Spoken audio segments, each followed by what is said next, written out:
Ele é professor lá do Instituto, foi meu aluno há muitos anos atrás. É uma pessoa extremamente competente, cirurgião bucomaxilofacial, tem uma bagagem enorme, mas assim, enorme, em anatomia, farmacologia, intercorrências. E a gente sabe o quanto isso é importante. A gente queria dividir um pouquinho com vocês aqui. Muito obrigada por terem aceitado o nosso convite e eu tenho certeza absoluta que vai valer super a pena. Marquinhos, dê as boas-vindas aí para o pessoal. Oi, pessoal, boa noite. Prazerzão estar aqui com vocês.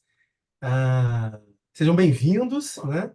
E espero que esses próximos minutos aí a gente consiga debater e conversar bastante, trocar bastante informação, bastante conhecimento, né, sobre anatomia, que eu acho que é fundamentalmente importante. Eu acho que a gente não consegue pensar a harmonização facial sem pensar anatomia, né, sem conhecer a anatomia e a importância dela para que a gente tenha segurança, né, dentro do nosso dia a dia clínico e dos nossos procedimentos. Então, sejam muito bem-vindos, muito prazerzão estar aqui com vocês hoje. Bom, a gente vai começar o compartilhamento de tela já de imediato. A gente não quer enrolar. O tempo da gente é muito precioso. O meu, o do Marquinhos, o de vocês principalmente. Então, o nosso objetivo aqui é passar informação, tá? Eu vou começar, vou dar o start. Ah, queria dizer para vocês assim, muitos dos alunos chegam para a gente assim, com uma queixa muito principal. Professor, eu queria ter mais segurança nos meus procedimentos. E daí eu queria perguntar para todos vocês que estão aqui comigo agora, quem gostaria de ter mais segurança? Não precisa responder não, que eu já sei. 100% quer ter mais segurança. Eu não me sinto 100% preparada depois de tanto que eu já estudei, de tanto que eu ensino, e eu quero continuar cada vez mais tendo segurança. E aí vem essa pergunta que esse slide, ele é um slide característico do professor Marquinhos. Eu vou chamar de Marquinhos porque ele é assim para todo mundo. Marquinhos, a grande pergunta é: qual é a parte mais perigosa da nossa face? Me responda. A primeira frase que vem na minha cabeça é a face toda, né? Ela é inteira, né? Você não consegue eleger uma área menos arriscada, a grande verdade. A nossa frase de eleição lá do Instituto é essa que vai entrar aqui agora. Não existe área segura na nossa face. Então, a gente pode até desmembrar, e a gente vai falar um pouco disso para vocês, quais seriam as áreas mais perigosas e as áreas menos perigosas. Mas a gente não pode dizer que existe nenhuma área que seja realmente segura na face. A partir do momento em que você está com uma seringa de preenchimento na mão, você corre riscos de causar algum acidente vascular, seja ele mais ou menos perigoso, seja ele que vai te dar realmente um problema ou não, ou ele não acontecer.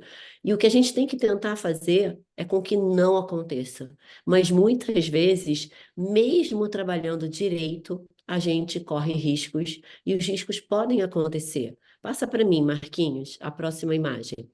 Essa é um lábio que foi encaminhado para mim por uma ex-aluna. E eu acho assim que a gente consegue aprender muito, né?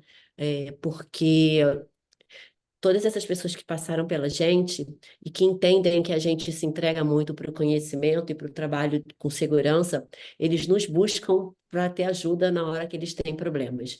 Então, aqui eu tenho a imagem que eu recebi de um lábio, e aí eu pergunto para vocês: isso é uma necrose ou não é uma necrose? O que que eu faço quando eu estou frente a uma situação dessas? Quanto tempo depois isso aconteceu? Isso foi um ou 2 dias, talvez um dia depois do preenchimento. E eu vejo aqui três sinais clínicos que são muito importantes para que a gente aprenda a diferenciar se eu estou frente a uma obstrução vascular que vai me causar necrose ou não. Primeira delas, próximo da comissura, Marquinhos, a área de manchinha roxa, que a gente chama de equimose. Hematoma é quando é a manchinha roxa com aumento de volume. Eu tenho aqui uma equimose. Equimose não é sinal clínico de obstrução vascular. Mas quando eu vou caminhando um pouco mais para o centro do lábio, vou olhando mais em direção à narina, vou olhando mais em direção à lateral da asa do nariz, eu começo a ver uma área mais espalhada, de como se fosse um reticulado manchado nesse tecido. E lá no centro, próximo da comissura, próximo do contorno, eu já vejo uma bolinha de uma feridinha. Isso sim é um sinal clínico de que eu estou com problemas. Eu tenho uma mancha roxa, que para mim, ó, não tem problema nenhum. Muitas vezes a pessoa levanta o lábio assim, ó, e mostra aquilo tudo roxo, aquela equimose gigante, não tem problema. O que eu preciso buscar é essa imagem clínica desse livedo reticular, que é esse manchamento que vai acontecendo em forma de trama ao redor da área que eu estou preocupado, que eu estou observando. E aqui, no caso, já o início de uma lesãozinha, de uma ulceração. Minha indicação para essa paciente, para essa ex-aluna minha, que é uma grande amiga, foi, passa para mim, Marquinhos, encharcar com cânula toda essa região com hialuronidase. Massagear bastante e entrar com outras terapias. E o Sodré depois vai explicar um pouquinho mais para vocês sobre toda essa parte de conduta e de avaliação. Eu quero só entrar com dois casos que são importantes para a gente poder diferenciar o que que é e o que que não é. Porque a grande verdade, e essa frase é dele, ele adora falar a grande verdade, como se existisse pequena verdade, né? Verdade é sempre importante, é sempre grande. A grande verdade é que você viu um problema, se você é um injetor, você acha que você tem uma necrose. Olha só o próximo caso, passa para mim. Deixa eu ver se é esse slide que vai entrar. Esse mesmo. Essa aluna mandou para mim uma imagem e falou assim: professora, eu tô com uma necrose e eu já fiz de tudo e eu não consigo reverter. Me ajuda, pelo amor de Deus. Já tem uns 2 dias que eu atendi a paciente e desde então eu estou tentando tratar. E aí a paciente veio para mim e eu que fiz essas fotos. Isso aí foi na hora que ela chegou no meu consultório. E aí a gente vai começar a observar essa foto. Ela pediu ajuda para algumas pessoas, essa foto rolou em alguns grupos e as pessoas todas falando: câmera hiperbárica imediatamente, é necrose, ela vai perder o lábio, que situação péssima, que não sei do que. Vamos observar. Eu tenho uma ulceração gigante, gigante. Parabéns, eu tenho uma ulceração gigante, eu tenho uma equimose próximo aqui do lábio, no contorno do lábio, que é uma manchinha roxa. Agora, gente, olha em volta, o que eu falei antes. Olha ao redor do problema. Eu tenho livedo reticular, eu tenho aquele sinal de obstrução vascular ao redor da lesão, ou eu tenho efetivamente uma lesão instalada. Nesse momento que eu tentei buscar esse sinal clínico, eu falei, eu acho que isso não é uma necrose. E aí, obviamente, eu vou pedir ajuda para os universitários, né? Óbvio, mandei mensagem para ele, falei, cara, eu acho que isso não é uma necrose, eu acho que eu tenho, essa paciente está com herpes. E aí ele falou assim, deixa eu. Aí olhou e falou assim: eu também acho que é herpes. Aí eu falei, tá, então vamos bater o martelo? Aí a gente combinou juntos. E isso é muito legal, a gente ter amigos e pessoas que possam compartilhar com a gente de decisões que são muito importantes, né? Daí a gente entrou. Aciclovir, via oral, pomadinha de aciclovir, e eu entrei com laser terapia também. E, e o que que realmente aconteceu com essa paciente? Olha só, vou contar o histórico. A menina fez o preenchimento. Pode ser que tenha havido um início de obstrução vascular. Pode ser. Porque ela disse que fez muita hialuronidase e muita massagem com água quente. Ela, no procedimento dela, pode ter desencadeado a herpes e não ter sido uma herpes ocasionada só pelo preenchimento. Então, eu posso ter, e a gente não vai saber, porque eu não tenho as imagens iniciais, eu só tenho a hora que isso já estava instalado, eu não vou saber se essa paciente desenvolveu a herpes por causa do preenchimento, o que pode acontecer, ou se ela desenvolveu a herpes pela ulceração provocada na massagem e na tentativa da profissional de tentar diluir o ácido hialurônico com a hialuronidase. O que eu sei aqui agora é que a gente estava frente a um quadro de herpes. Eu tratei essa menina por 5 dias consecutivos. Marquinhos, eu tenho a foto depois dela? Eu acho que não. Acho que eu não coloquei Não, aí. não. Eu tratei ela por 5 dias consecutivos. Esse caso está no meu Instagram, tá? E eu consegui reverter 100%. Agora, não é fácil você ter a coragem de frente a uma situação dessa, não tratar como necrose. A primeira coisa que a gente faria era imediatamente entrar com câmera hiperbárica, mais hialuronidase e medicação e não sei do que. Tipo assim, eu dou um tiro para tentar acertar. Se eu tivesse feito o tratamento para a necrose, eu não teria curado a herpes dela. Ela Uhum, teria continuado todo o processo. E como ela foi, o que que eu fiz? Falei, vamos fazer terapia de herpes e eu quero vê-la no dia seguinte. Porque assim, no dia seguinte ela tinha que estar ou estacionada ou ligeiramente melhor. E aí ela estava ligeiramente melhor. E eu falei, eu acho que está certo. Mais um dia, para eu poder ter cada vez mais certeza e não mudar minha terapêutica. E aí ela foi só melhorando, e realmente a gente estava frente a um quadro herpético, que tem lesões muito semelhantes à necrose. Vocês estão vendo essas úlcerazinhas, essa bolinha amarelinha aqui, ó?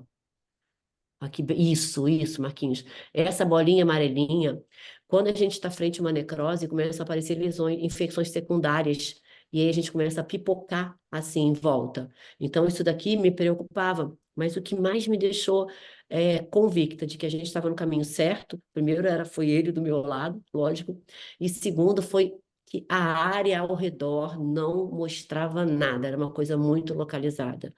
Eu não sei qual é a área de vocês que estão aqui assistindo, mas nós, dentistas, temos um contato muito íntimo durante a graduação com a herpes, com o tratamento da herpes. Então, eu acho que para a gente é um pouquinho mais fácil de identificar, tá? Mas a dica que eu deixo aqui agora, olha em volta, entende a história.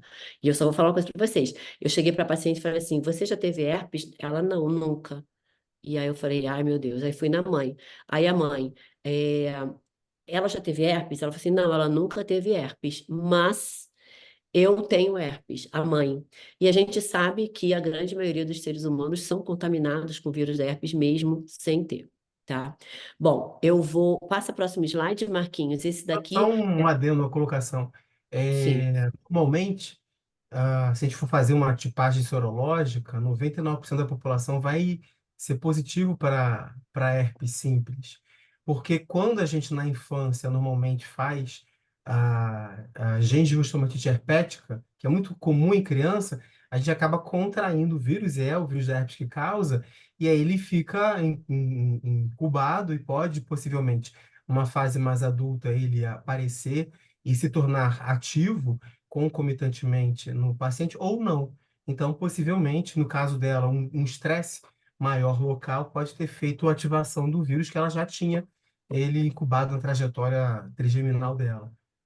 Eu acho que alguém falou alguma coisa no chat, eu não consegui acompanhar, mas, por exemplo, a gente sabe que a gente deveria prescrever profilaticamente um antiherpético para os pacientes que têm herpes quando a gente faz preenchimento labial. Só que se a profissional, injetora, perguntasse para a paciente se ela tem herpes, ela ia dizer que não, porque ela nunca Também. teve herpes. Então, mesmo o paciente dizendo que nunca teve, ele pode desenvolver. E a Uhum. gente tem que entender que não é porque a gente fez o preenchimento que o paciente está, assim, inerte de qualquer outra coisa que aconteça no universo. Aí o paciente faz uma febre, inflama a garganta, é do preenchimento. Aparece uma. Você entende? Assim, o paciente ele pode continuar tendo tudo, e a gente Uhum. precisa ter a inteligência de discerminar, de diferenciar o que é realmente uma situação de risco ou não, para a gente entender como a gente vai tratar. Passa, Marquinhos, para mim, o caso do livro, vou deixar ele com você agora, para você falar um pouquinho. Esse caso ele está todo relatado no volume 1 do nosso livro. O volume 2 vem. Assim, se Deus quiser, o mais rápido possível. Se Deus quiser, e o Marquinhos ajudar, porque eu dei um monte de capítulos para ele, porque vai vir lotado de anatomia. E é ele que está escrevendo, e aí ele fica me enrolando, porque tem que montar aula do Full Face, porque está dando aula em tudo quanto é lugar do Brasil, mas agora acabou o milho, acabou a pipoca, ele vai sentar e vai terminar de escrever esses capítulos para a gente lançar, e vai ser um livro bem legal para vocês terem base anatômica voltada para a harmonização, tá bom? Fala aí, Marquinhos, eu vou me desligar aqui um instante.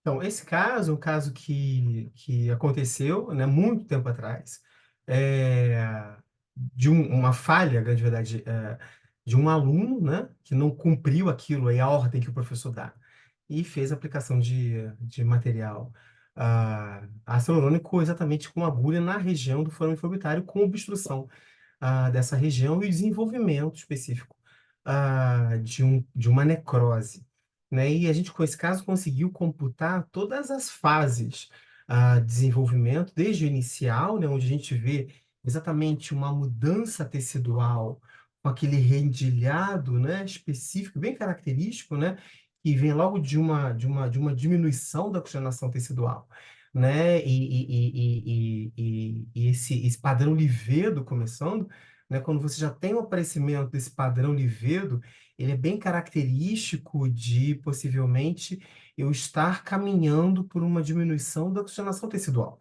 E o que aconteceu? Né? E quando a paciente vem para a gente poder observar, ela já estava com um padrão de redução de oxigenação tecidual e um caminho, uma evolução para essa morte tecidual bem avançado. Então, foi um tempo de transcorrer de tratamento grande para que fosse conseguido chegar à resolutividade.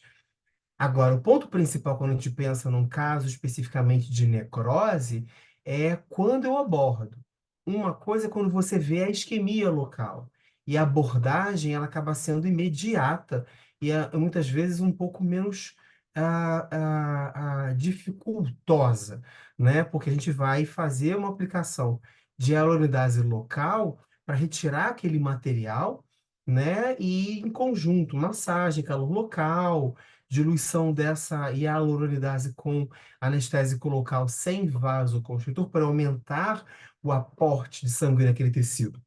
A questão principal é quando o paciente ele evolui para uma necrose e ele já chega com uma necrose instalada. O tratamento ele é muito mais complexo, porque o tratamento de uma necrose ele engloba três momentos que se juntam e se somam. Redução da área necrótica, o principal, porque eu não posso deixar com que essa área aumente, expanda, da mesma forma, minimização de dano, o tecido está morrendo, a grande verdade, o tecido morreu, né? E os tecidos em volta, eles estão morrendo também. Então, eu não posso deixar que esse dano, ele aumente. Eu preciso minimizar ele. Mas, ao mesmo tempo, aquele tecido morto, eu preciso tentar facilitar a sua regeneração, o seu reparo. Então, quando a gente pensa em tratamento de uma necrose, eu preciso passar por esses três momentos. E dentro desses três momentos, redução da área necrótica, minimização dos danos, otimização do reparo tecidual, eu preciso somar tratamentos que vão se juntando para que a gente consiga uma resolutividade. Por fim, há um caso recente que a gente recebeu, a gente acabou virando um centro de tratamento de intercorrências, e porque a gente acaba recebendo muito material de muitos alunos que mandam para a gente, não só questões ligadas à necrose, mas ligadas a outros tipos possíveis de intercorrência, intercorrências com fios, intercorrências com outros tipos de materiais ou de tratamentos. E a gente recebeu esse material de uma aluna nossa de Campo Grande, o início de uma necrose na ponta do nariz, né? E na sequência a gente, então, junto com aquele somatório de possibilidades de tratamentos para melhora. Aqui foi o que a gente tem do início, aquele vídeo inicial, para essa foto depois da câmara hiperbárica, né? Então a gente consegue ver com uma ampliação melhor a melhora da qualidade residual, mostrando quão é importante a câmara hiperbárica no aumento do aporte de oxigênio para esse tecido que está em hipóxia, e aqui a evolução subsequente após as terapias de tratamento, né, medicamentosos sistêmicos locais de reparo tecidual e um deles também o uso da terapia de laser PDT, que também melhorou muito o processo de reparo e redução inflamatória tecidual, com um bom aspecto, uma boa melhora do quadro, e hoje a gente está com esse aspecto, uma área bem local, bem específica, pontual, de ainda dificuldade de reparo tecidual, mas que a gente observa que está tendo uma boa evolução. Bom, a gente mostrou esses casos iniciais para mostrar para vocês que temos riscos, né? Riscos possíveis mediante os nossos tratamentos. Riscos possíveis mediante as questões que a gente diz de acidentes vasculares. E o que significam esses acidentes vasculares? As obliterações vasculares compressivas ou embolizatórias que podem levar para mim complicações locais ou complicações à distância. Então, eu posso ter um acidente vascular e me levar a uma necrose local no ponto onde eu preenchi. Mas, da mesma forma, eu posso ter uma complicação vascular e me levar, subsequentemente, a uma necrose à distância. E muito mais ainda, me levar a acidentes vasculares cerebrais e até riscos de perda de visão. A literatura é muito ampla e ela mostra para a gente diversos acontecimentos de acidentes vasculares causados por agentes preenchedores, desde embolizações cerebrais resultantes de preenchimento facial, até cegueira resultante de preenchimento, até acidentes vasculares isquêmicos assintomáticos ou até mesmo hemorrágicos. Então, a literatura ela mostra para a gente que esses riscos eles são possíveis, né? E a gente mostrou casos que são casos possíveis. E o que faz com que eu possa minimizar isso? Né? O que eu tenho que pensar especificamente para os meus riscos sejam mínimos, para que o meu transcorrer da minha clínica seja um transcorrer confortável e que eu consiga implementar os meus tratamentos com agentes preenchedores dos meus pacientes e tenha pequenos riscos, corra poucos riscos. Então, tem N fatores que a gente tem que levar em consideração. Vamos pensar. Isso aqui foi um outro caso que chegou para a gente, recentemente, de uma necrose na região mental. E ele começou pouco tempo após um preenchimento nessa região. E a gente tem que questionar N fatores. O que está acontecendo? Por que está acontecendo? Qual ou quais são os planos anatômicos de ramificação vascular dessa região? Quais as artérias que vão favorecer a irrigação dessa região? Se eu entendo a anatomia dessa área, eu possivelmente entendo os riscos que eu corro. Eu coloco esse caso mais para entender a questão anatômica. Esse caso a gente tratou com total êxito. E o que a gente observou? Que ao exame ultrassonográfico, eu apresentava ácido hialurônico disperso em toda a região e, principalmente, obliterando os meus forames mentuais. E a gente começa a entender, é um mento masculino e a gente pensa em técnica. Preenchimento de um mento masculino, eu vou desenhar ele quadralizado, utilizando as minhas comissuras como parâmetros laterais para a dispersão do meu material nessa região. Só que eu tenho que entender que, anatomicamente, os meus forames mentuais, eles se encontram na linha das minhas comissuras. E se eu coloco o material na linha de comissura justa-periosteal, eu tenho o risco de jogar o material e obliterar o meu forame. E, consequentemente, obliterar a saída da minha vascularização mentual, que vai irrigar essa região. Mas, se eu entendo que eu tenho outros vasos locais também, e esses vasos locais também participam dessa irrigação, como eu dispersei o meu material aqui e consegui obliterar outros vasos também? Porque se eu penso na anatomia da região mentual, eu não tenho somente os mentonianos favorecendo a sua vascularização. Eu tenho as submentuais, ramificação facial, eu tenho os mentonianos, ramificação maxilar, eu tenho a lábio mentual, ramificação facial, e as labiais inferiores. Eu tenho vários ramos arteriais que vão participar dessa região, dando a sua irrigação. para que eu consiga necrosar essa região, eu tive uma grande obliteração. E como isso acontece? Vamos mais a fundo. E eu jogo para você o seguinte: após a injeção de agente preenchedor em região de fossa piriforme, justa periosteal com agulha, observou-se isquemia na ponta do nariz. Opa, peraí. Eu coloquei minha agulha justa periosteal, injetei e a ponta do nariz isquemiou. O que que aconteceu? Então, eu tenho lá meu paciente e eu entrei com a agulha e coloquei um bolus justa periosteal de um material preenchedor. E, subsequentemente, a ponta do nariz isquemiou. Bom, se eu sei e se eu lembro anatomicamente que aqui passa a artéria facial, e eu entendo que essa artéria passa num plano muscular, ou seja, se eu penso em planos teciduais, ela não está perto do subcutâneo, mas também não está perto do periósteo. Ela está no meio do caminho.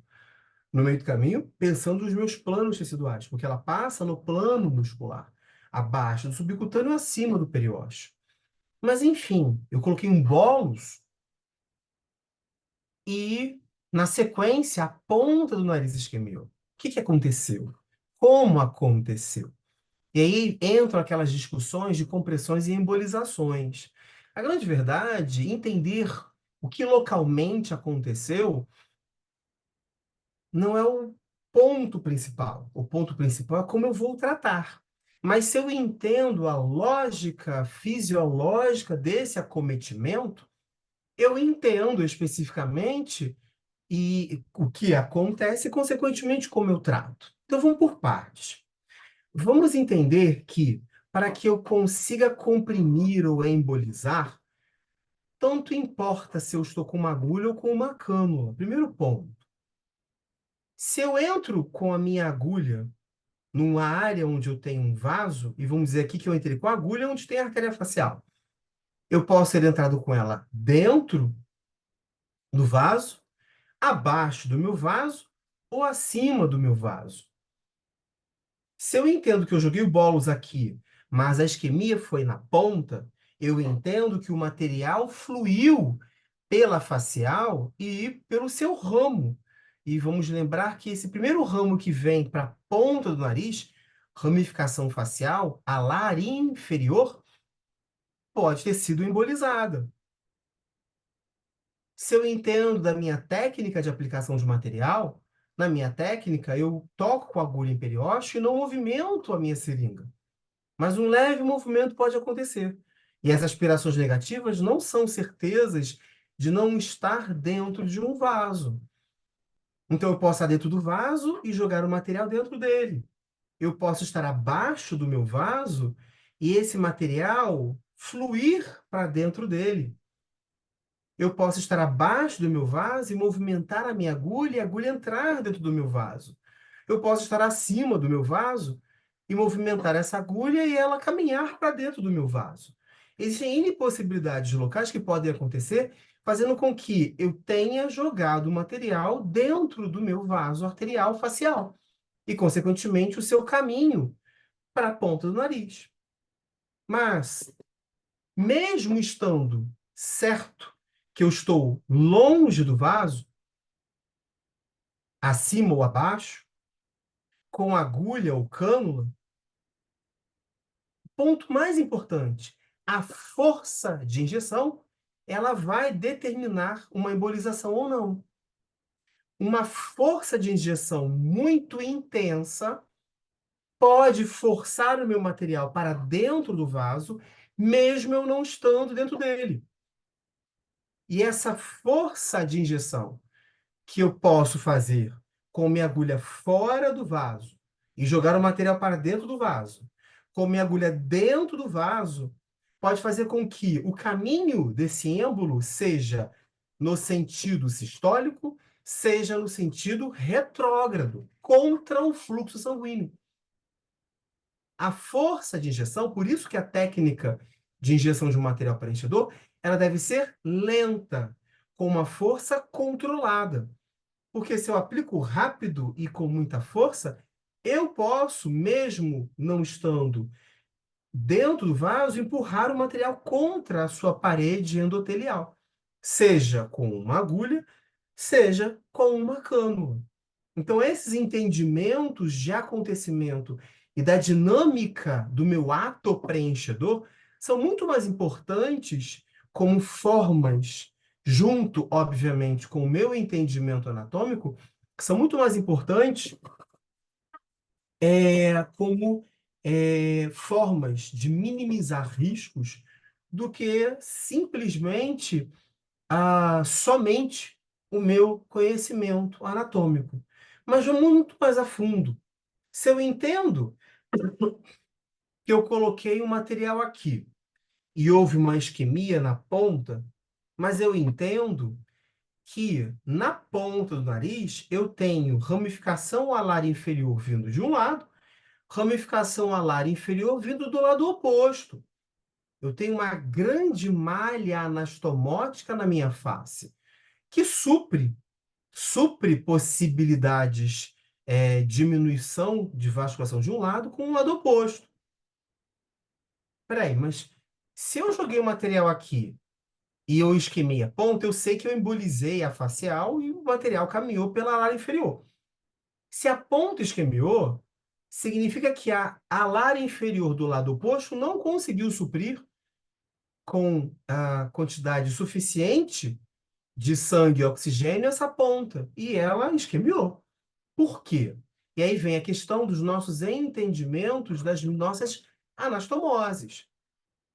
Se eu simplesmente penso numa compressão, eu comprimo o vaso e eu oblitero o suprimento sanguíneo desse lado. Mas eu tenho todo o lado oposto suprindo aquela região. Quando eu penso numa área com grandes anastomoses, e naquela região eu tenho o desenvolvimento de uma necrose pós-preenchimento, a explicação melhor é que possivelmente eu tive uma embolização. Essa embolização pode caminhar negativamente contra o fluxo, pode caminhar positivamente a favor do meu fluxo, e principalmente ela vai se espalhar por toda a minha área anastomótica, promovendo a sua obliteração. Ou seja, a ponta do nariz ela esquemiou, ela caminhou para uma possível necrose, porque eu tive, mesmo preenchendo de um lado, aquele êmbolo se espalhando e obliterando toda a minha rede anastomótica contralateral também. Por isso que, do tratamento de uma isquemia, eu preciso que encharcar a área de hialuronidase, para quê? Para que eu amplie a ação do agente enzimático de quebra do meu material preenchedor, para que eu espalhe e aumente a amplitude de ação da hialuronidase, promovendo e fazendo com que eu consiga desobstruir todas as possíveis anastomoses que eu encontro obliteradas naquela região. Agora, ponto importante. Quando eu penso em irrigação da minha face, e vamos mais a fundo, quando eu penso na irrigação da minha cabeça, a forma que se define essa irrigação é uma irrigação protetiva. Mas o que significa irrigação protetiva? E o fato de ser uma irrigação protetiva faz com que os meus riscos de acidentes vasculares sejam maiores. Por quê? A gente chama a irrigação da cabeça de circulação colateral da cabeça. E o que é essa circulação colateral da cabeça? Eu tenho grandes vasos que sobem pelo pescoço, as minhas artérias é, basilares, que saem dos meus troncos braquiais direito e esquerdo e sobem em direção à região intracraniana, e eu tenho as minhas artérias carótidas, comuns, que vão se dividir em carótida interna e carótida externa. Toda essa rede de grandes vasos que sobem pelo pescoço em direção à minha cabeça, elas sobem em caráter protetivo. Elas vão se abrir na face, não obviamente as basilares, mas as minhas carótidas, interna e externa, de uma forma com que cubra toda a minha face, ínfero superiormente, da mesma forma, látero, póstero anteriormente, e lateromedialmente para que eu consiga promover uma intensa rede de irrigação da minha cabeça, abraçando essa cabeça, percorrendo ela, envolvendo toda ela e passando por dentro de toda a minha estrutura craniana para que eu consiga promover aquilo que eu falei de circulação protetiva, onde eu terei uma íntima relação entre o meu plexo carotídeo interno, carótida interna, que vai para dentro do crânio, mas que emite ramos na minha face na região superior. E uma íntima correlação, circulação colateral, de todo o meu plexo carotídeo interno com o meu plexo carotídeo externo, que é realmente quem vai emitir ramos importantes na face, maxilar, temporal superficial e a facial, que vão cobrir a minha face lateralmente, profundamente e anteriormente para avascularizar. E elas se comunicam. E por que que elas se comunicam? Por que que eu tenho uma circulação colateral da cabeça? Por que que eu tenho uma íntima relação carotídea interna e externa? Porque eu preciso promover e proteger a irrigação encefálica. Meu principal órgão se encontra dentro da minha caixa craniana e ele precisa ser altamente suprido de sangue. Ele precisa ser altamente vascularizado. E se eu não tenho toda uma rede que chega até ele e que cobre toda a estrutura que o envolve, eu não consigo o proteger. Eu não consigo o suprir daquilo que ele precisa para o seu funcionamento. Por isso que isso acontece. Mas, ao mesmo tempo, essa circulação colateral, essa íntima relação carotídea interna e externa, faz com que eu tenha riscos maiores de acidentes vasculares, riscos maiores de promover um ato preenchedor numa região carotídea externa, e esse material, por conta de um erro de técnica, por conta de um erro de plano, por conta de um erro de escolha do material correto, fluir pela rede carotídea externa, migrar para a rede carotídea interna e abalar essa estrutura, por conta de um acidente, que pode ser local ou à distância. Ou seja, tudo começa quando eu penso especificamente no meu plexo carotídeo interno, na minha artéria oftálmica. A artéria oftálmica, ela vai basicamente suprir a região frontal e de dorso nasal. E ela é ramo carotídeo interno. Mas se eu entendo que eu tenho múltiplas áreas na minha face, que eu vou ter uma distribuição arterial que vai se conectar com essa artéria, eu entendo como se dá essa correlação carotídea interna, carotídea externa. Então, a gente começa pela região superior e entende que toda a região superior, basicamente, mas não somente, olha o que eu estou falando, basicamente, mas não somente, é suprida e vascularizada pela artéria oftálmica ramo carotídeo interno. E eu entendo que ela é a artéria comunicante entre as artérias de irrigação da face, maxilar, temporal superficial e facial, e aquelas de irrigação cerebral, as ramificações carotídeas internas e as minhas ramificações basilares. Como é que a oftálmica se distribui na face? Eu olhando para o meu paciente, de frente, quais os seus ramos e como eles se distribuem na minha face? Então, basicamente, a ramificação oftálmica emite na face do meu paciente três grandes e importantes ramos: o ramo supraorbitário, o ramo supratroclear e o ramo dorsal nasal.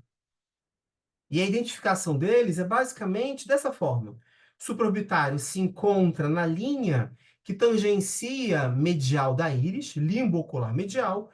Superiormente, eu encontro a região de saída da artéria supraorbitária, inferiormente a região de saída da minha artéria infraorbitária e comissura labial e o meu forame mentual, todos na mesma linha.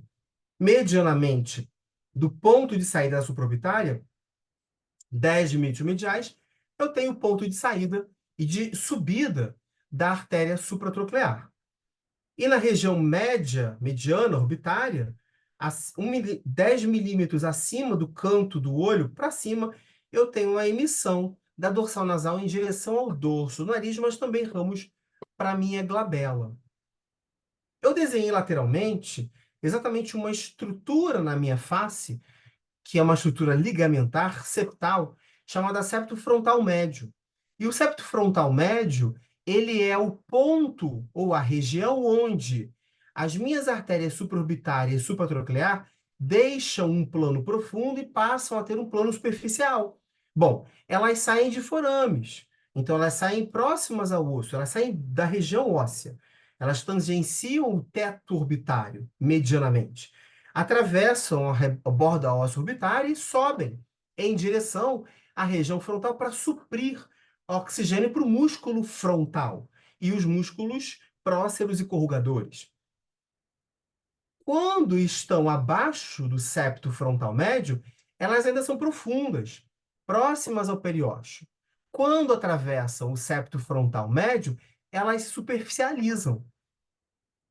E aí a gente consegue, então, entender que quando eu penso na região frontal, eu penso em planos diferentes e planos de vascularização diferentes. Você foi imaginar aqui que essa linha é aquela minha linha vertical que tangencia o limbo ocular medial.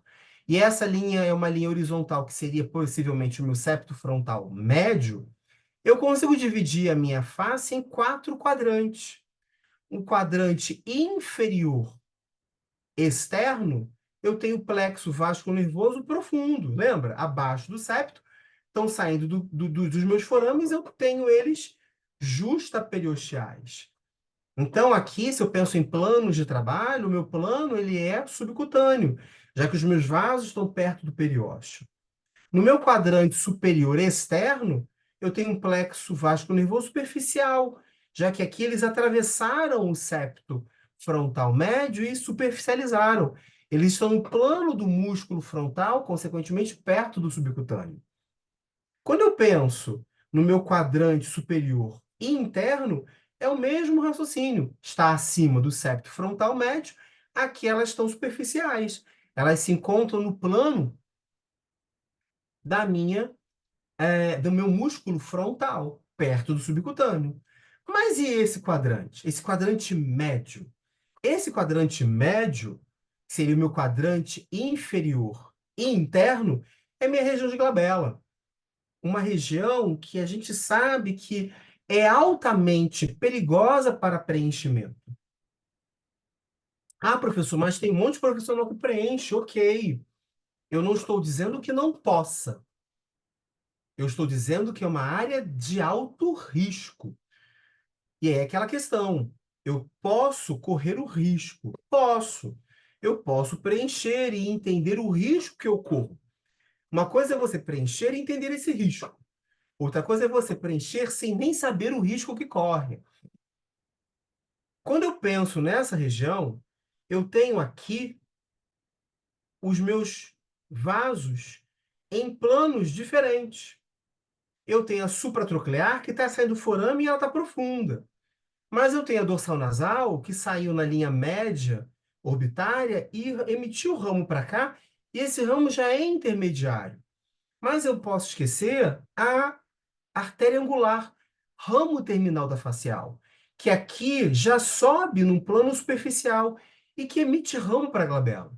Então, eu tenho a angular já chegando no plano superficial. Ou seja, eu posso dizer que eu vou ter nessa região a supratroclear subindo profunda, justa periosteal. Eu vou ter a dorsal nasal subindo num plano intermediário muscular. E eu vou ter a angular, perdão, subindo no plano já próximo do subcutâneo, muitas vezes até perto do plano dérmico tecidual. Então, é uma área que eu preciso sempre pensar e levar em consideração, dependendo do que eu quero de resultado de tratamento dessa região, qual o melhor tratamento, que vai me trazer eficácia, mas vai me trazer pouco risco. Na sequência, pensando na questão de inter-relação carotídea interna e carotídea externa, nosso nariz. E o nariz é uma extensão média da minha face, onde a gente já viu que eu tenho um ramo oftálmico que desce pelo dorso, que é a dorsal nasal. Mas o suprimento vascular do nariz não se dá somente pela oftálmica. Eu tenho outros dois importantes vasos que também vão participar da sua irrigação. E essa interrelação dessa irrigação me traz riscos. Riscos vasculares locais, riscos vasculares à distância. Vamos entender como é que é essa anatomia? Então, quando eu penso na anatomia vascular do nariz, eu tenho três importantes vasos que o suprem de oxigênio. Basicamente, lá em cima, a dorsal nasal, ramificação oftálmica. Eu tenho lateralmente, que sai profundo de um forame e emite ramos para a asa, a infraorbitária, que é ramo maxilar. E, por fim, aquela que realmente é a grande supridora vascular do nariz, a artéria facial. E a artéria facial, na sua subida, vai emitir vários ramos para o nariz. Quais são esses ramos?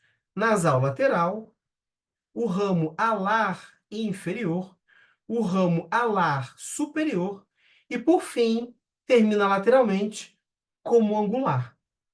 Vamos entender que eu tenho as dorsais nasais descendo e se anastomosando bilateralmente. Eu tenho as faciais com seus ramos alares caminhando lateromedialmente e se anastomosando. Eu tenho uma grande interrelação anastomótica entre as ramificações facial, maxilar e oftálmica na região nasal. Então, eu tenho riscos maiores. De novo, eu estou dizendo que não possa preencher? Não. Eu estou dizendo que eu tenho riscos quando penso nesse preenchimento. E quando eu tenho riscos, eu preciso pensar planos.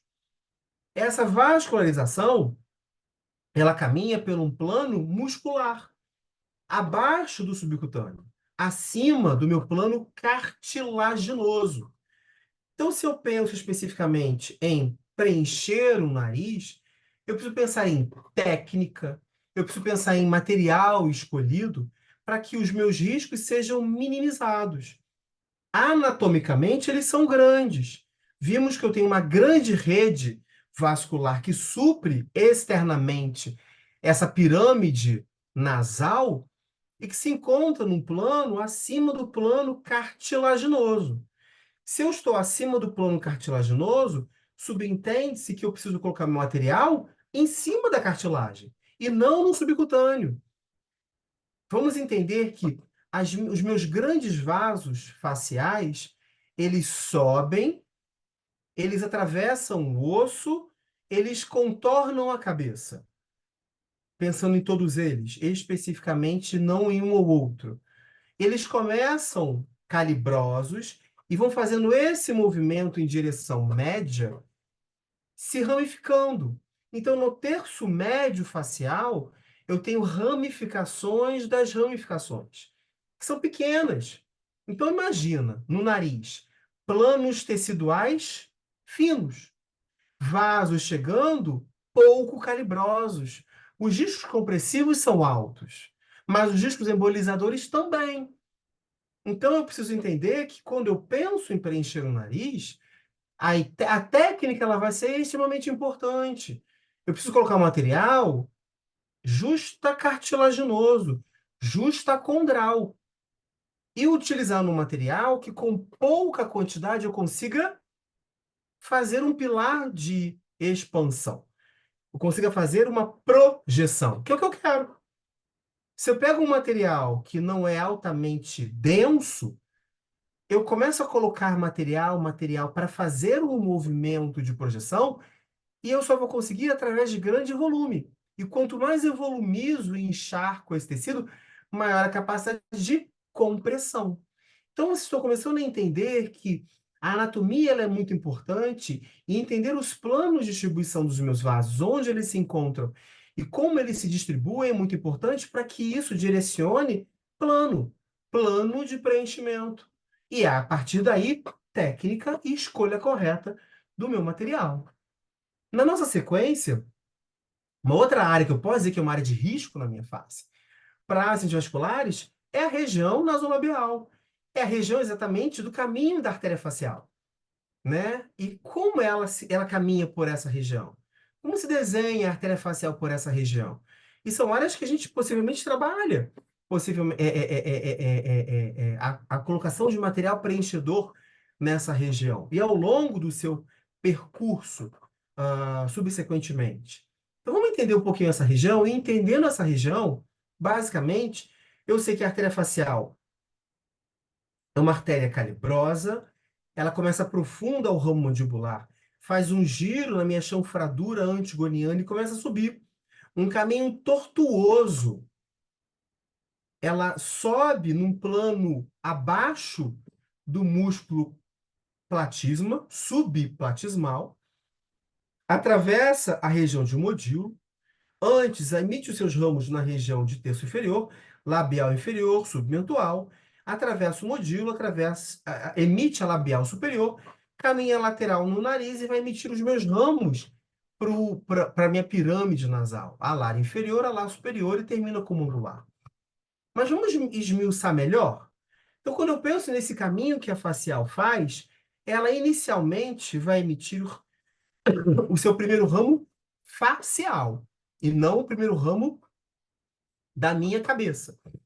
Seu primeiro ramo facial é o submentual, que vai tangenciar borda mandibular, vir em direção à região do músculo mentual. Esse caminho ele é profundo. Ele se encontra abaixo do plano do músculo platisma. Na sequência, ela pode emitir uma variação que muitas vezes existe, muitas vezes não existe, que é a lábio-mentual. E na sequência, a labial inferior. Ela vai atravessar a região de modilo, que se encontra 1,5 centímetros lateral à comissura labial, e após atravessar a região de modilo, ela emite, então, a minha labial superior. A artéria facial ela sofre muitas variações no seu percurso, mas existe aquela que é a que mais se encontra nas dissecações cadavéricas. E essa que eu mostro para vocês é aquela que mais se observa. E nessa que mais se observa, eu tenho a columelar sendo emitida pela labial superior em direção à columela e ao septo nasal. Na sequência, na lateral do nariz, ela passa a ser chamada de nasal lateral, emite a alar inferior, a alar superior e termina como artéria angular. Todo esse percurso que a artéria facial faz na minha face é um percurso que se dá no plano muscular. Olha o que eu estou falando.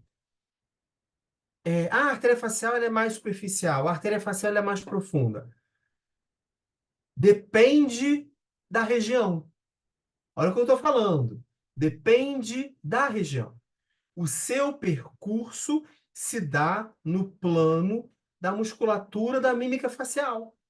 Ela percorre profundamente ao platisma, sobe, atravessa a região de modilo, ela atravessa o modilo, ela se encontra profunda ao zigomático maior, profunda ao zigomático menor, superficial ao elevador do ângulo, profunda ao elevador do lábio e termina superficial ao elevador da asa do nariz e do lábio superior, mas sempre no plano muscular. O que varia nesse percurso são as espessuras de camada acima do seu percurso. E, por exemplo, na região onde ela se transforma em angular, ela se encontra no plano do músculo elevador da asa do nariz do lábio superior.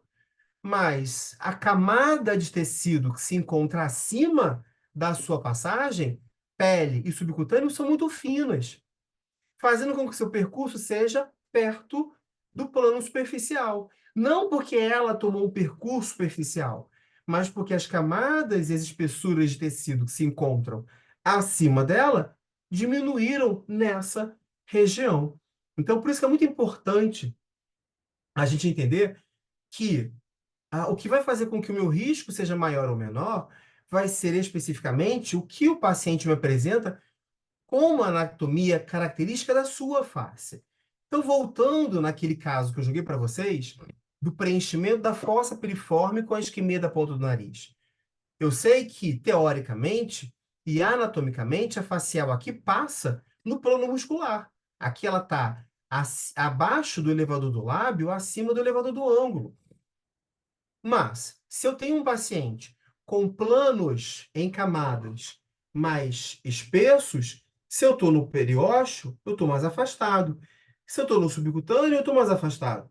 Mas tem um outro paciente que tem planos teciduais, especificamente a espessura, mais finos, eu me encontro muito mais perto. Ela está no mesmo caminho, intermediário, mas os planos teciduais abaixo e acima se encontram mais afinados por conta de alterações que esse paciente apresenta de um afinamento das suas camadas teciduais que envolvem essa região.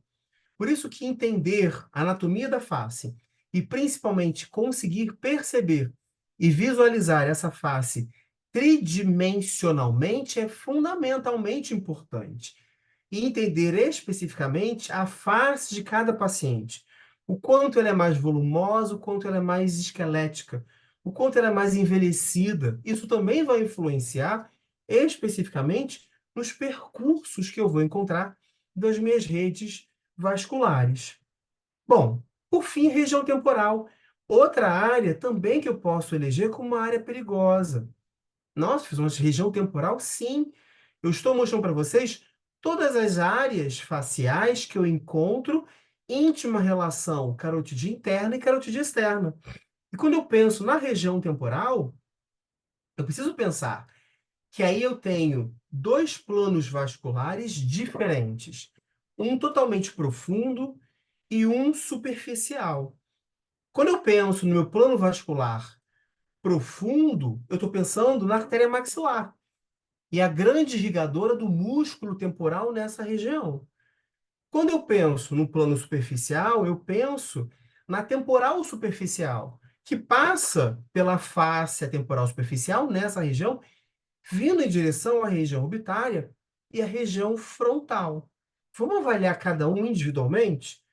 Então, a artéria maxilar emite nessa região dois vasos importantes que sobem profundos ao músculo temporal, músculo mastigador, entre o músculo temporal e o plano ósseo.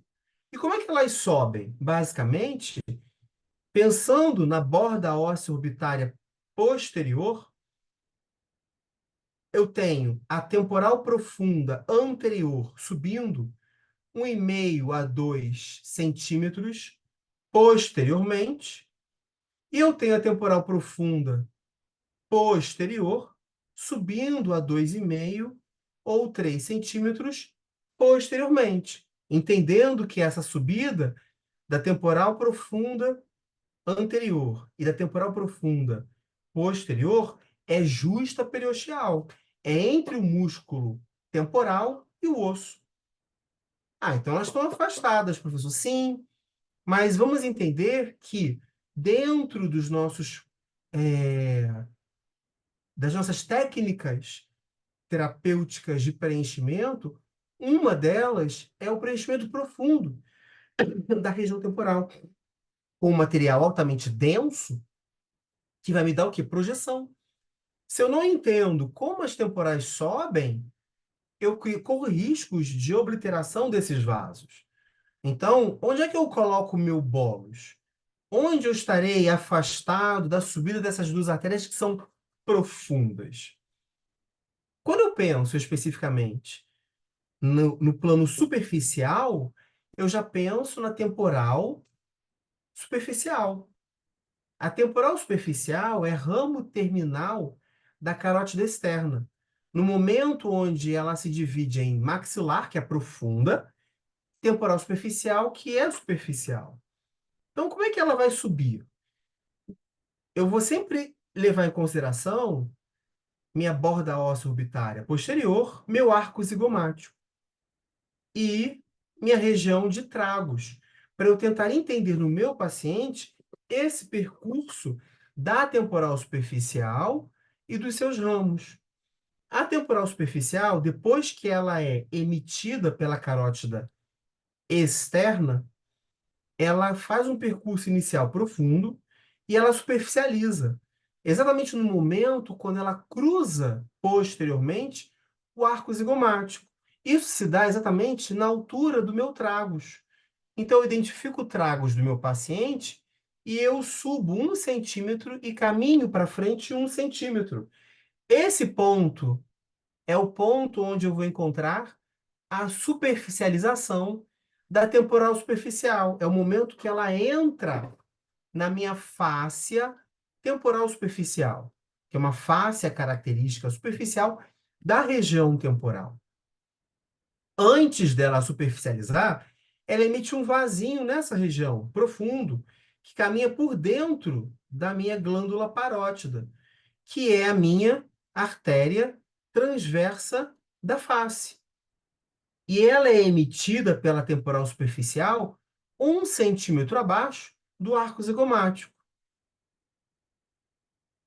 Ela superficializa na região do tragus, e aí depois que ela superficializa a temporal superficial e entra na face temporal superficial, ela emite um outro ramo, já na face temporal superficial, 1 centímetro acima do arco zigomático, que é a minha artéria zigomático-orbitária, que vem para a região orbicular do olho, para participar da irrigação da região orbitária.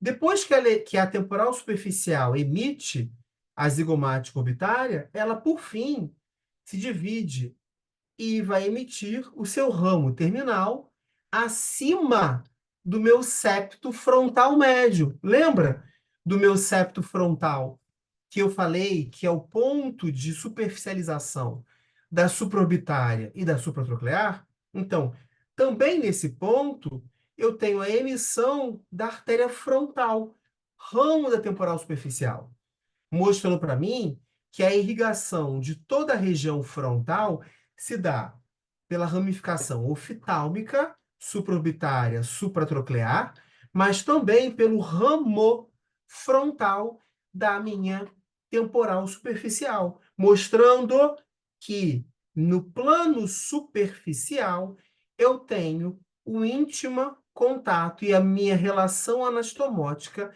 carotídea externa, carotídea interna. Então, os meus riscos vasculares acabam sendo muito maiores pela íntima relação da temporal superficial com a oftálmica do que especificamente das temporais profundas, que são maxilares, com a minha oftálmica. Vamos tentar entender melhor ainda essa região temporal, já que é uma região bem característica da face, que tem uma anatomia muito característica sua própria. Então, aqui é uma visão coronal da artéria, da região temporal. Só para vocês entenderem. É como se eu tivesse pego a cabeça e cortado ela de cima para baixo, frontal. Cortei e estou vendo de frente. Se eu estou vendo de frente, o que está lateral aqui é pele. O que está profundo é osso. E aqui no meio do caminho, meu arco zigomático. Eu posso pegar a região temporal e dividi-la em 3 planos diferentes. Um plano superficial, um plano intermediário e um plano profundo. No meu plano superficial, eu encontro pele e subcutâneo. E abaixo do subcutâneo, fáscia temporal superficial. E nela, como a gente acabou de falar, os meus vasos, ramos da minha artéria temporal superficial, a zigomática orbitária, a artéria frontal. Então, a gente entende que quando eu preencho em subcutâneo, que é uma técnica de preenchimento da região temporal, eu estou preenchendo perto das ramificações da minha temporal superficial, zigomática orbitária e frontal. Eu tenho o meu segundo plano, que é o plano intermediário, onde eu vou ter o arco zigomático, abaixo aqui da minha face temporal superficial, um tecido que é um tecido areolar, que em alguns pacientes ele é um pouquinho mais espesso, em outros pacientes ele é muito rarefeito. E eu tenho a minha fáscia temporal profunda, que é a face do músculo temporal propriamente dito, se abrindo em duas lâminas e abraçando o arco zigomático. A minha lâmina superficial da face temporal profunda e a minha lâmina profunda da face temporal profunda. E no meio delas, gordura. Gordura interfacial, que é o meu segundo plano de preenchimento, que seria o preenchimento interfacial, que se encontra abaixo do plano da face temporal superficial e superficial ao plano profundo da passagem, da subida das minhas artérias temporais profundas. E, por fim, o meu plano profundo, que é abaixo do arco zigomático, a subida da minha gordura de Bichat, logo abaixo, músculo temporal, e, por fim, periósteo. E aqui, a minha artéria maxilar emitindo para o músculo temporal as minhas artérias temporais profundas, que sobem entre o músculo temporal e o periósteo do osso temporal nessa região. E aqui acaba sendo o meu terceiro ponto ou plano de preenchimento da região temporal, é onde a gente, através de um bolos ou de bolos nessa região, projeta com material altamente denso, dando projeção horizontal e estruturação nessa região. Então, o entendimento especificamente de como se distribui a anatomia da região temporal e como a rede vascular se distribui nessa região profundamente pelos ramos temporais profundos da artéria maxilar, superficialmente pelos ramos superficiais zigomático orbitário frontal da artéria temporal superficial, são extremamente importantes para que a gente entenda os riscos que eu corro e eu entenda os planos possíveis que eu posso trabalhar preenchimentos nessa região e como eles devem ser feitos para que eu consiga ter o mínimo possível de riscos no ato preenchedor dessa região. Uma forma que acaba sendo muito interessante e acaba sendo um ponto favorável e de guia para o nosso entendimento anatômico e de planos nessa região é o uso do exame ultrassonográfico. Então, através do exame ultrassonográfico, eu consigo determinar os planos da região, por exemplo, pele, subcutâneo, face temporal superficial.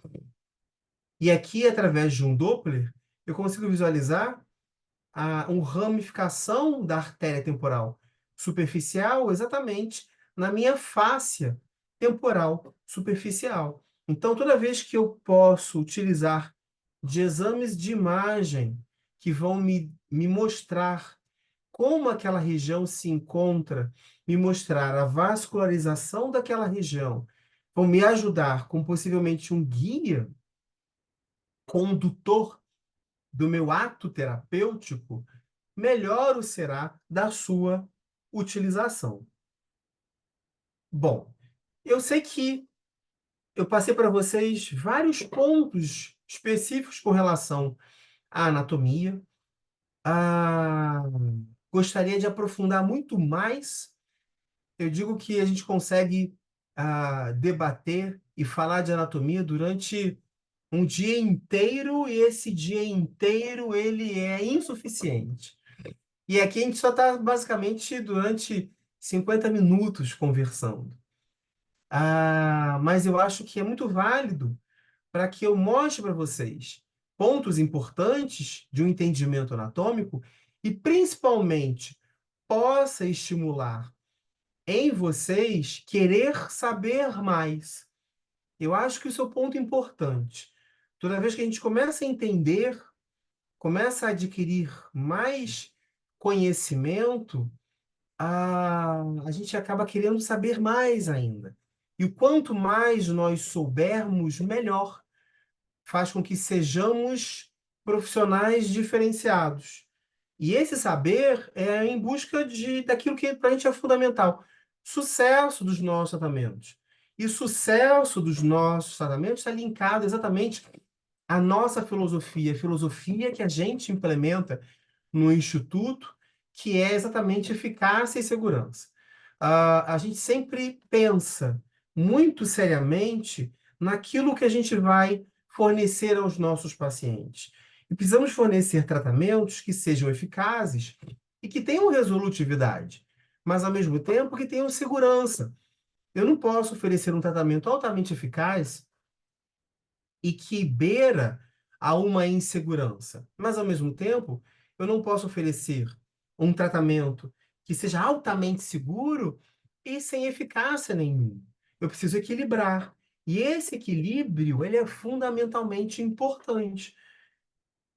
E como é que eu consigo esse equilíbrio? Através de conhecimento. Hoje a gente discutiu um pouquinho e eu gostaria muito de poder aprofundar ainda mais. Esse conhecimento, ele não se linka somente ao conhecimento anatômico. Ele se linka a pontos ainda muito mais importantes. Ele se linka à anatomia, que a gente discutiu um pouquinho, e que eu acho que a gente pode discutir ainda muito, muito, muito mais.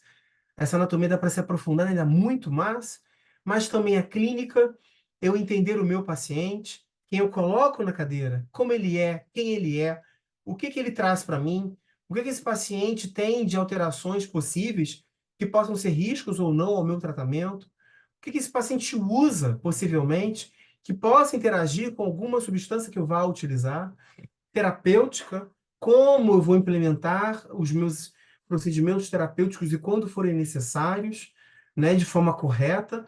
A gente falou para vocês no início da aula de alguns riscos e de possíveis intercorrências que chegaram para a gente e que a gente precisou, dentro uma proposição de tratamento, também uma importante proposição terapêutica.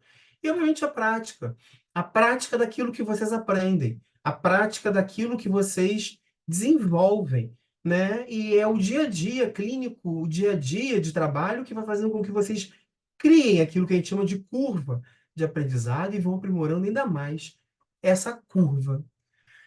Bom, tá para vocês possibilidades de aprimoramento, né? No Instituto a gente tem um curso de atualização clínica, onde a gente aprofunda tudo isso que eu falei para vocês, né? É um curso bem interessante, são 7 meses de uma proposta de aprofundamento e de enriquecimento teórico. Então, quem se interessar, quiser mais informações, deixo aqui para vocês um QR Code, e aí vocês têm acesso direto ao nosso link sobre mais informações a respeito desse curso e também a nossa equipe didática vai passar para vocês todas as dúvidas que vocês tiverem com relação a esse curso ou outros cursos que a gente também tem com a gente lá no Instituto. Para finalizar, deixo para vocês esse seguinte dizer: você percebe que nunca será a pessoa mais bonita do lugar, nunca será a pessoa mais inteligente, nunca será mais instruída, jamais conseguirá competir nesses moldes. Mas um campo no qual é sempre possível competir, o real aspecto igualitário do sucesso é o do trabalho duro. Sempre podemos ser mais dedicados que o cara do lado. A gente está aqui durante alguns minutos conversando, debatendo, falando de anatomia e fazendo diferente, se dedicando mais que o cara do lado. Isso é muito importante. Então, é, congratulo todos vocês por esse tempinho em conjunto, feliz por estar aqui com vocês, feliz por poder passar um pouco do que eu sei e querendo passar mais. Então, se possível, gostaria de vê-los em outros momentos para que debatamos mais, ganhamos mais conhecimento e troquemos mais informações, nos tornando muito mais conhecedores daquilo que para a gente é fundamentalmente importante, que vai fazer com que a nossa especialidade se torne ainda melhor. Deixo para vocês o meu obrigado. E muito feliz por esse momento.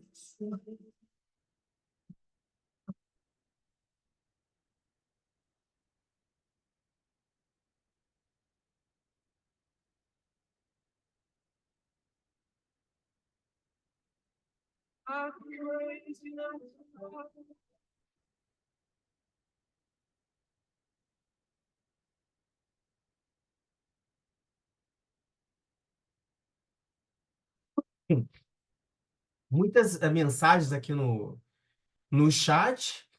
Ah, ah, muito obrigado, pessoal, pelo momento que vocês propuseram a gente de debate e discussão. Lá no Instagram a gente deixou um linkzinho de perguntas.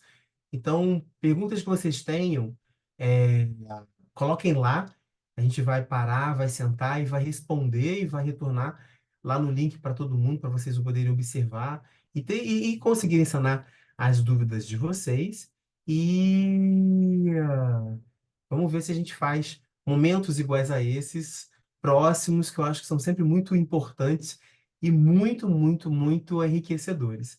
Deixo aqui meu beijo para vocês, uma boa noite e até uma próxima. Beijo, pessoal!